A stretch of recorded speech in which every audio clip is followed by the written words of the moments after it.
Hey guys, welcome back. Today we're talking about some scams that might be working their way back into the hobby. So we're going to talk about Blake Martinez, we're going to talk about Logan Paul, we're going to talk about CGC, we're going to talk about Akabane and the Sketch Dogger Extremes that were working with them.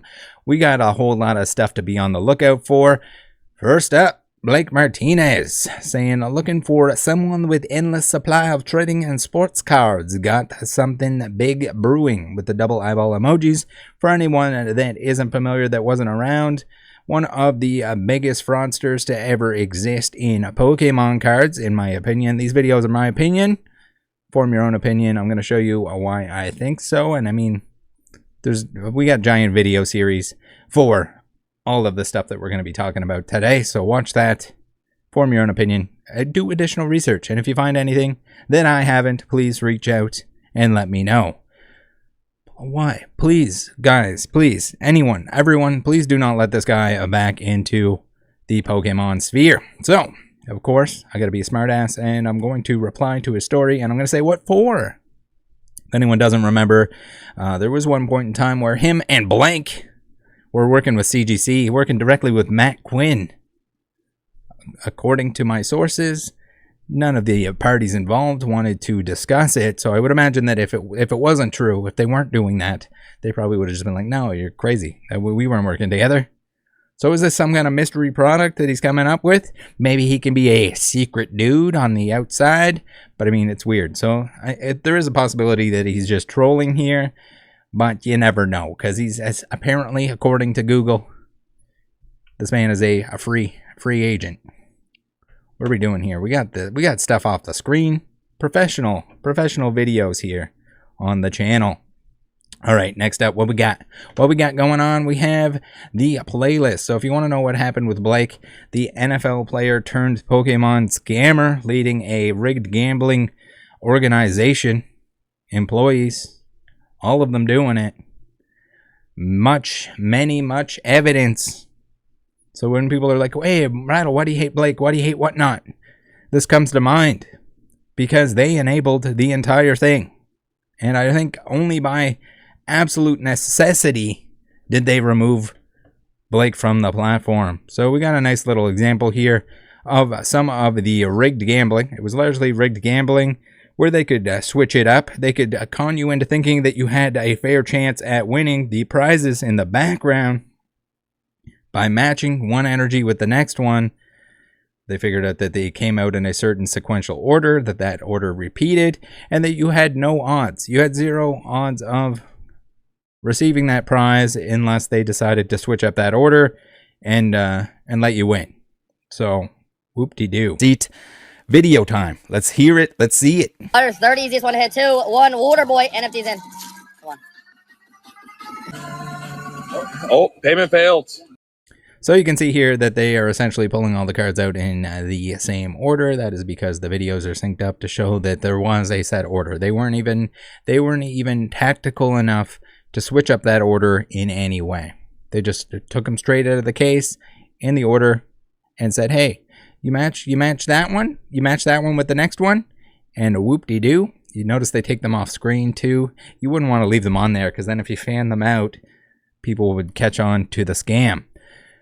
That, amongst many other things, in terms of, I guess, CGC's involvement, talking to Matt Quinn, he did confirm for me at least that Blake was aware of the contents of the graded submissions that he was sending in. So we would send each individual pack from a booster box in to get graded, and then he would know the contents of those individual packs.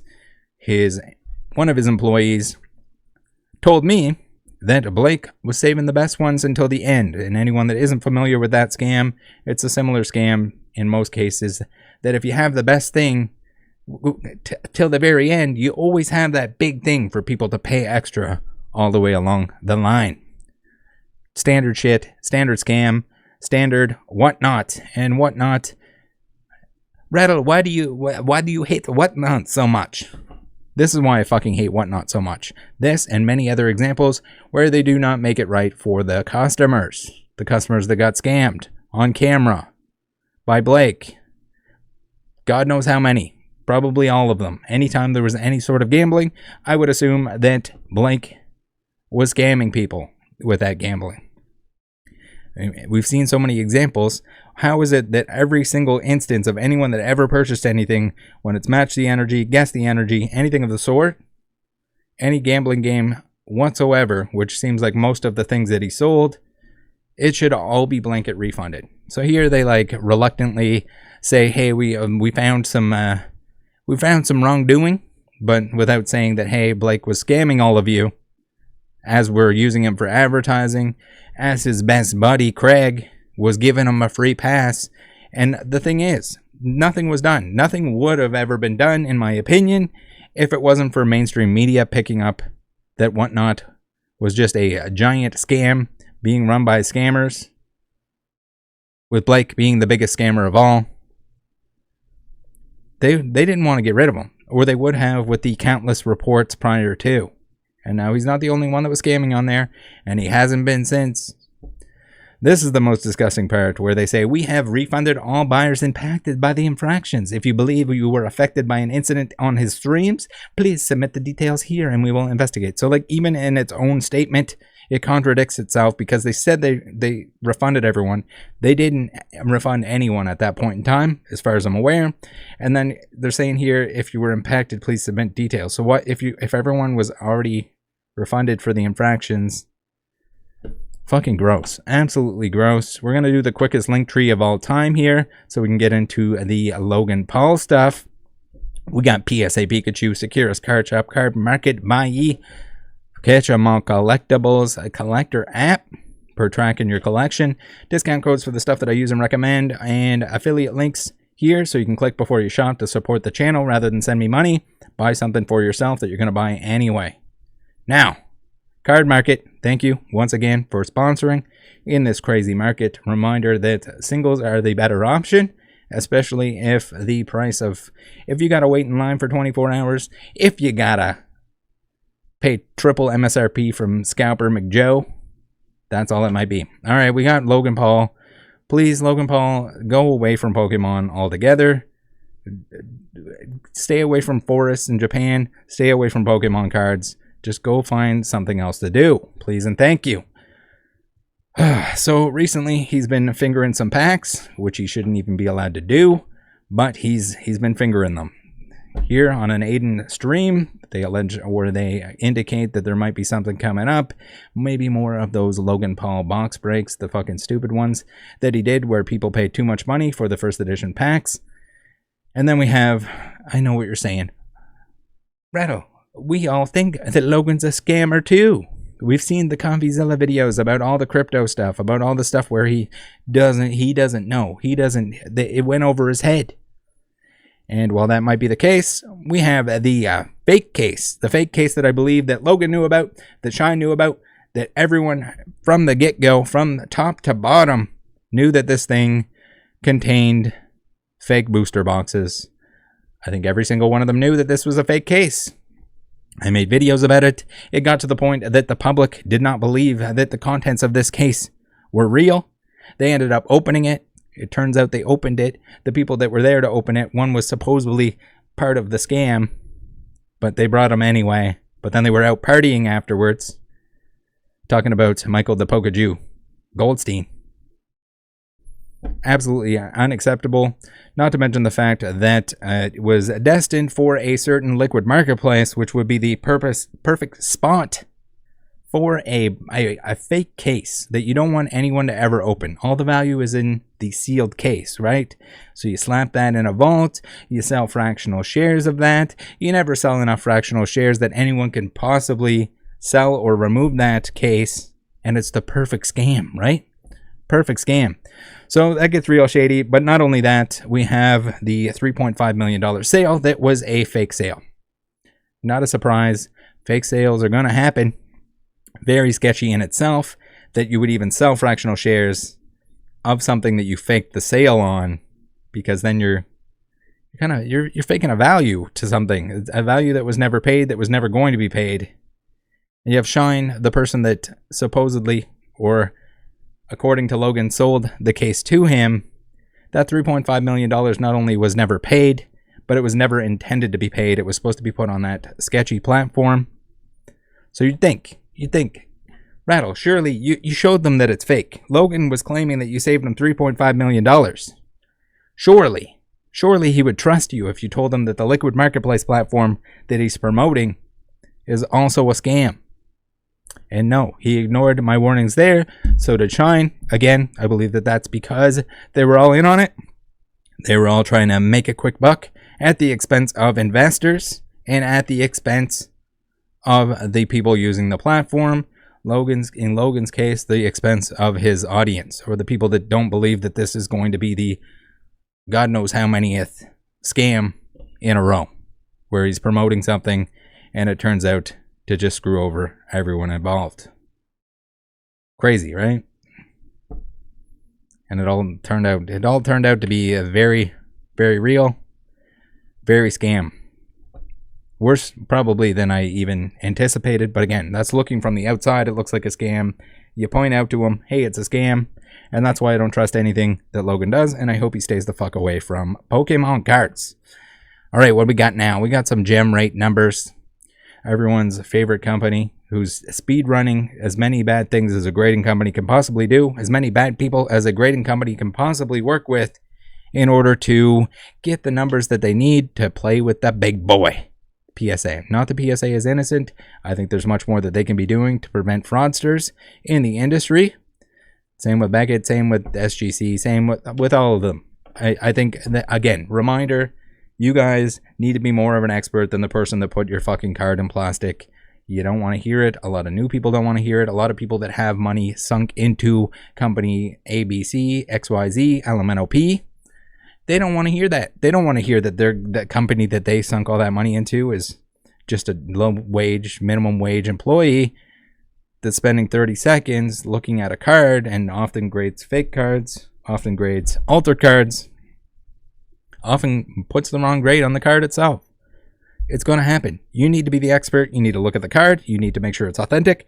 You need to make sure that the condition matches the number on the label.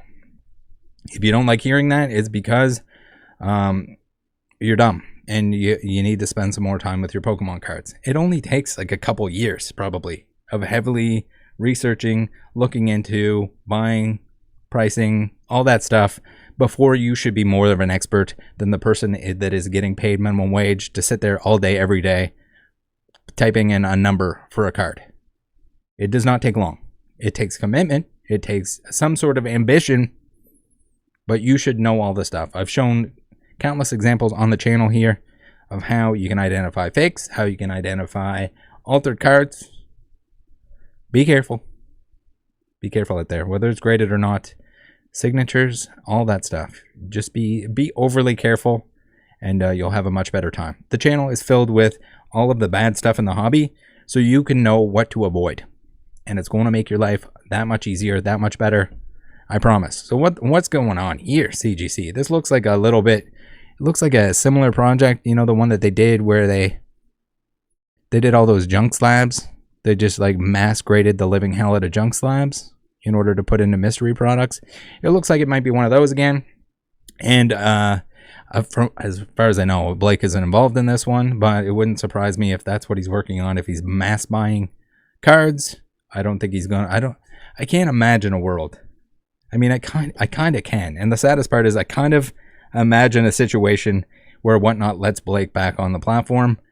And it makes me throw up in my mouth just thinking about that. Because it's just like, how dirty, how corrupt can these companies be? And that's my assessment of the grading companies is like, how willing are you to work with shitty people that are going to scam everyone based on how much it benefits you? Are you going to do I've yet to see it. I've yet to see just a full, honest approach from a grading company. And even then, just make sure you're grading for the right reasons. Especially, there's probably no reason to be grading currently. I mean, I'm sure there's certain situations where you can rush something through, priority something, get it back, sell it at a giant profit, and then the person that purchased it gets dicked when grading opens back up and isn't so far. So this seems like it is a Zach, Jim, and Pokemon. if I, according to my sources and my current understanding of what might be going on at CGC, I think this is Zach Jim at Pokemon, who was involved with a previous junk slabby type product, and that's probably what that giant straight line there is. People were speculating that it might be something to do with PSA closing down or making submissions more expensive, but I'm pretty sure this is just that's a junk slab boost right there. And again, it's just, when I talk to Matt Quinn, or when I talk to somebody at one of these companies, or when I show this stuff in a video and they just don't react, when Matt Quinn can't talk about who he was working with, when Matt Quinn can't say that he was working with Blake Martinez, when they can't talk about, when they got the biggest customers or the biggest names to go along with their stuff, and they love to put out their shitty YouTube videos and Instagram posts where they brag about who they're working with, but all of a sudden they don't on certain stuff. And that's where it's just like, if you see information that's missing, maybe something is indicated. I mean, the playtest stuff that we'll talk about here briefly is, that's the worst of the worst. When they know who they're dealing with. When you have two of the biggest fraudsters, Blank and Xiao, who are tied to these playtest cards, and like more of them keep appearing, and they, like, from the outside it looks bad. Even before the PFM printed in 2024 stuff, like from the outside you're like, what the hell is going on here? Why is CGC working with two of the worst people in Pokemon, in sports cards and in Pokemon and trading cards? They're working with two of them. They're seeing more than we're seeing. Some of the stuff makes no sense. It's purposely vague, once again, like it always is on the sketchy stuff that they put out, where it's like, oh, mounted on cardstock. Like, when was it mounted? Why are they all in perfect condition? Why is the signature not going onto the cardstock when it's signed there? Like, none of it makes sense. None of it adds up from the outside. So them seeing it from the inside, it blows my mind that they're claiming insurance is going to pay for any of the people. Has everyone been paid out? Have they? If you haven't watched this video series, I suggest you do so. 2x through it if you gotta. But stay informed. Know this stuff. It's gonna come back. It's gonna come for full circle, because if the fraudsters aren't punished, if they aren't locked up for this shit, if they aren't financially just absolutely kneecapped by the shit that they've done, they're gonna come back for round 2, round 3. It's gonna happen. And I hope that you guys, the people that have watched all these videos or that will watch these videos, stand up and say, like, no, get the fuck out of here. You've been scamming before. Fuck off somewhere. So we covered it on the channel before, but we had the Instagram account of Bayonet_1965. And that was apparently not Akabane, which is weird because it started promoting a lot of the playtest stuff at the time. So like his account went missing. This one showed up. We have Zach Gem Mint there, who was following it. You would think that, like, if he had such close ties to all of this stuff, that he would know, hey, it's not a real account, I shouldn't follow it. Is it a real account? Is it him? Did he just make a new account? Well, interesting enough, even after the playtest stuff that was authenticated, that many got, did everyone get refunded? Please let me know down below. But we have just a disgusting amount of additional stuff that was printed here starting at May 6th.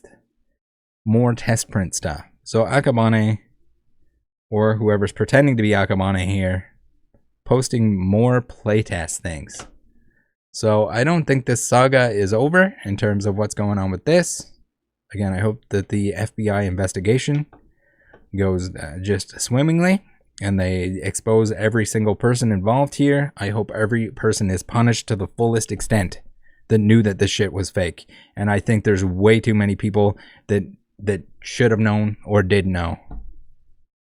And they didn't. Maybe they purposely didn't know, or they purposely pretended or turned a blind eye because there was money to be made. And that seems to be the ongoing issue with CGC. If they're willing to work with people that are banned from their competition, in order to pump giant numbers, in order to make more money, in order to look like a bigger brand than what they are, then I don't know what to tell you. I think we're going to see more of all of the shit that we just looked at today.